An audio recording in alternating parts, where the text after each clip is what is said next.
الفيديو ده مهم ليك جدا لو انت من الناس اللي عندك كرش او دهون زياده، هتخرج ان شاء الله عارف السبب والحل. وبالمناسبه الكرش مش بيكون بسبب الدهون بس، وطبعا انا بقول لك الكلام ده عشان انا عانيت قبلك من الدهون والكرش في اقصى مراحلها، وخبره من مئات العلماء غير الدراسه والعلم اللي انا اكتسبته في رحلتي دي كلها. فان شاء الله هلخص لكم الموضوع في 5 نقاط واسباب لحد ما تعرف مشكلتك فين وحلها ايه بالظبط. اول نقطه الانتيريور بلفيك تلت او انحناء الحوض للامام، مشكله كبيره ومهمه جدا، وانا لاحظته في عملاء كتير جدا عندي. تلاقي مثلا الشخص من دول ما عندوش نسبه دهون عاليه او يعتبر رفيع اصلا، وتحس ان هو عنده كرش، باين عنده كرش، وفي الاغلب المؤخره بتكون بارزه برده. وطبعا الحمد لله اغلب المتدربين اللي عندي بعد مده من التدريب الحمد لله قدرنا نتخلص من الموضوع ده. طب ده اصلا بيحصل ليه وازاي؟ ده بيحصل لان زي ما قلت في الاول الحوض بيميل لقدام، يعني مثلا الحوض اهو تحس ان هو بيميل لقدام شويه، فده بالتالي بيخلي الكيرف بتاع الفقرات القطنيه يبقى بارز اكتر. يعني تلاقي الكيرف اللي ورا بتاع المنطقه دي اسمها اللمبر سباين بقى كيرفد اكتر، وطبعا لما الكيرف ده بيزيد اكتر بالتالي البطن بتبرز لقدام اكتر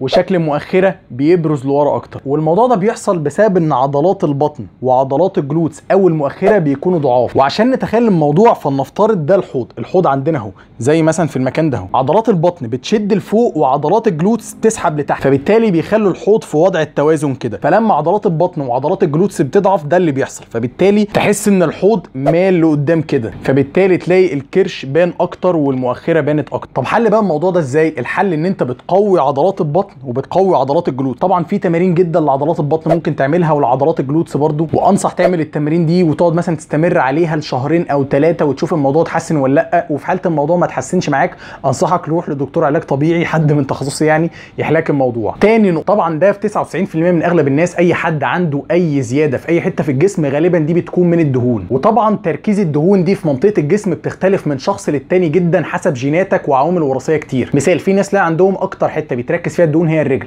ممكن الكرش، ممكن الصدر عند بعض الناس، ممكن بتبقى في الدراعات، فالموضوع بيتحكم في جيناتك بنسبه كبيره جدا. مثال، انا مثلا من الناس اكتر حته بيتركز عندي فيها الدهون هي بتكون الاجناب وخلفيات الرجل. وحتى يومنا هذا الحاجات اللي اثبتت انها بتعمل تخسيس موضعي او بتخسس منطقه معينه في الجسم او الايفيدنس بيزد بتاعها عالي، يعني في ابحاث عملت عليها ولقت ان هي فعلا بتخسس مناطق معينه من الجسم، للاسف النتائج بتاعتها كانت ضعيفه جدا لما جم يشوفوا النتائج بتاعتها على مناطق الدهون العنيده. وطبعا انا عملت فيديو كامل عن الموضوع ده، عن اجهزه التخسيس بشكل عام، حاولوا تشوفوها لو عايزين تعرفوا معلومات اكتر عن الموضوع ده. فللاسف عشان تتخلص من دهون في منطقه عنيده عندك للابد حتى يومنا هذا مفيش غير الدايت والتمرين. اول حاجه كده بس لازم تكون فاهمها ان مفيش حاجه اسمها تخسس منطقه معينه في الجسم. انت لما بتيجي تخس بتخسن دهون جسمك كلها على بعضها، واخر منطقه عندك للاسف او الدهون العنيده المتركزه فيها هي اللي بتنزل في الاخر. وطبعا مفيش حاجه اسمها تمارين بتنزل دهون البطن او تمارين بتنزل دهون الرجل، كل الكلام ده هبد وكلام كده بالخبره. لو عايز تعرف الدهون العنيده دي هتروح في وقت قد ايه عندك بالخبره كده، وعلى اغلب المتدربين اللي عندي وعلى نفسي غالبا لما نسبه دهونك بتنزل عن 15%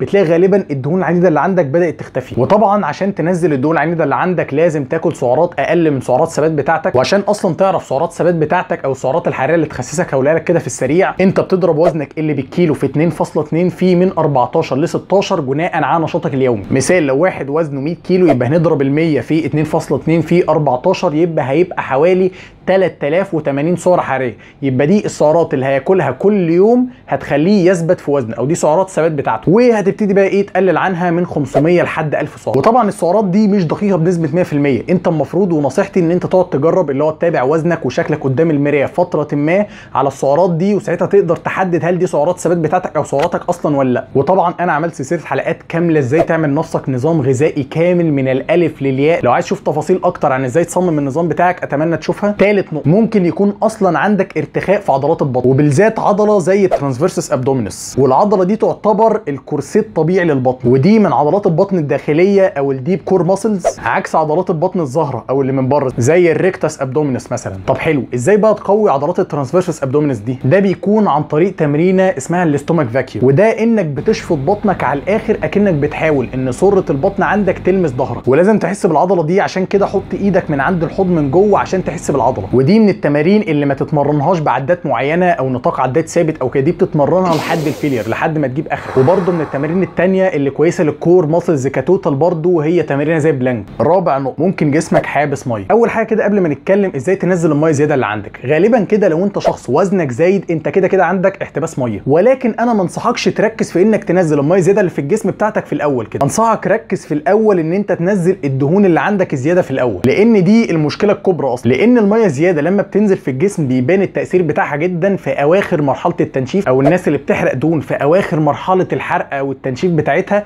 او الناس اصلا نسبه دهونها قليله جدا، ساعتها دول لما بينزلوا الميه زياده اللي في الجسم بيبان فرق جدا عليهم. وزي ما قلت في الاول، ركز الاول انت بس في سعراتك وان انت تحرق دهونك، وبعدين نركز بقى ايه في الاخر، في الاواخر خالص او الفينش الاخير، في ان انت تنزل الميه زياده اللي عندك. طب حلو، ازاي بقى تنزل الميه زياده اللي في جسمك؟ احنا دلوقتي عندنا مثلث بيتكون من 3 حاجات، الميه والكربوهيدرات والملح. عشان بقى تنزل الميه زياده اللي عندك انت بتعمل حاجه من 2. اول حاجه ان انت ممكن تقطع حاجه زي مثلا الملح او الكربوهيدرات. تاني حل وده اللي انا برجحه ان انت تقلل الملح والكربوهيدرات في اكل. طبعا في ناس قبل ما بتخش بطولات بتعمل تكنيكس مثلا زي ان هم بيقللوا الميه اللي بيشربوها وحاجات زي كده، ولكن انا ما انصحش تماما اي حد يعمل كده. دول ناس بيخشوا بطولات وبيكون هدفهم نسب معينه وكده، فاحنا مالناش دعوه بيهم، والموضوع ده خطر جدا ان انت تعمله مع نفسك. لازم تكون انت مع حد فاهم جدا انت بتعمل ايه، وانصح يكون دكتور. وزي ما قلت ما انصحش اي حد تفكيره ان هو يروح ان هو يقلل من شربه للميه. خامس نقطه، اعاده تشكيل الجسم، او بمعنى صح ان انت تبني عضلات وانت بتحرق دهون في نفس الوقت. انت ممكن تعمل الاثنين لو انت مقلل من سعراتك وبتاخد نسب البروتين بتاعتك، وفي نفس الوقت بتحقق قاعده بروجريسيف اوفرلود او زياده الحمل التدريبي في تمرينات الحديد بتاعتك. وللاسف لما اتكلم اي حد وزنه زايد والكلام ده كان يطبق عليا انا كمان في الاول، تيجي تقول له تعالى اتمرن مثلا حديد وابني كتله عضليه وكل ده، يقعد يقول لك لا انا مش عايز ابقى زي الناس اللي في الصور دي، ومش عايز يبقى جسمي فيه عضلات كتير وكده. احب اقول لك انت مش هتوصل للناس اللي في مخيلتك او الناس اللي على مسرح اولمبيا والكلام ده كله، عمرك ما توصل للشكل ده طبيعي اصلا. وانت لما هتبني عضلات، اول حاجه هيكون شكل جسمك احلى، لان اصلا كيلو العضلات حجمه اصغر بكتير جدا من كيلو الدهون. وثانيا هيحلل الحرق عندك جدا، ودي من اكبر المميزات، لان كل كيلو عضلات انت بتكتسبه بيحرق 15 سعره حراريه زياده في اليوم بدون ما تعمل اي مجهود اصلا. وبس كده، ده كان الفيديو بتاعنا النهارده. يا ريت لو اي حد عنده اسئله يسال تحت في الكومنتات، واشوفكم الفيديو الجاي ان شاء الله.